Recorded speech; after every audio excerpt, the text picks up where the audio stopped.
Good morning, class. Today's discussion will be about Pontiac's rebellion, the Indian Uprising in 1764. The purpose of the lesson is to give an introduction to the events that took place in the early 1760s and to point out two primary sources that students could use for their research. The Pontiac Rebellion in 1764 was led by the chief of the Pontiacs, Chief Pontiac of the Ottawa Indian Tribe, in response to the end of the French-Indian War, whereby the French cut off the ammunition to the Indians and ceded most of the, or all of the North American lands to the British without consulting the Indians. According to a database article titled American Indian Experience, the American Mosaic, the image of Pontiac was created by historian Francis Parkman, who dubbed Pontiac the Great Conspirator, because Pontiac sort of faded after the Battle of Bushy Run in 1763, but he was said to be leading the present uprising in 1764.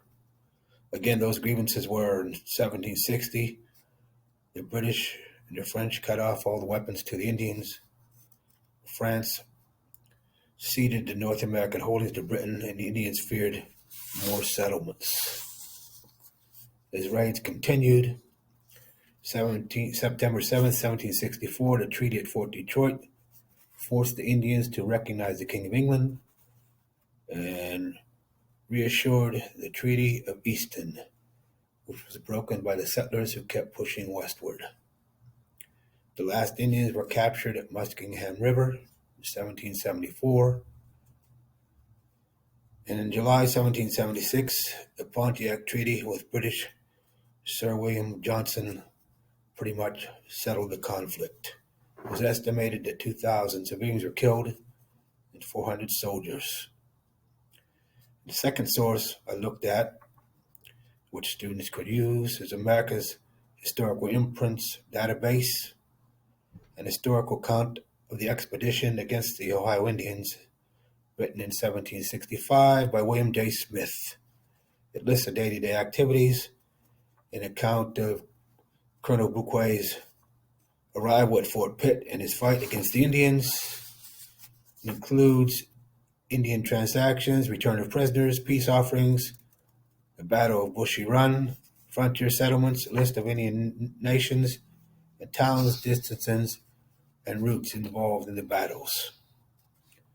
At this point, Bouquet advanced to Muskingum River, set up camp for the winter, and started building settlements. He decided to punish the Indians by attacking with the 42nd Regiment and the 60th Regiment and 200 friendly Indians. Then attempt on August 14th to make a truce near Fort Pitt. Gage and Bouquet rejected the peace offerings of the Delawares and the Shawnees, saying that the Ottawas, Chippewas, and Wyandotts had surrendered, and that the Delawares and Shawnees were surrounded by 6 nations of Indians. As stated earlier, the Pontiac chief-inspired uprising ended when Pontiac surrendered in 1766. Actually, it ended in 1764, where the Indians were forced to recognize the King of England, the treaty stating that no settlements would go west of Appalachia, which would be Indian reservation territory.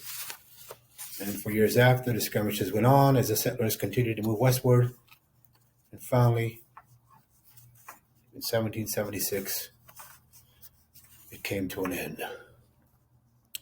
Thank you.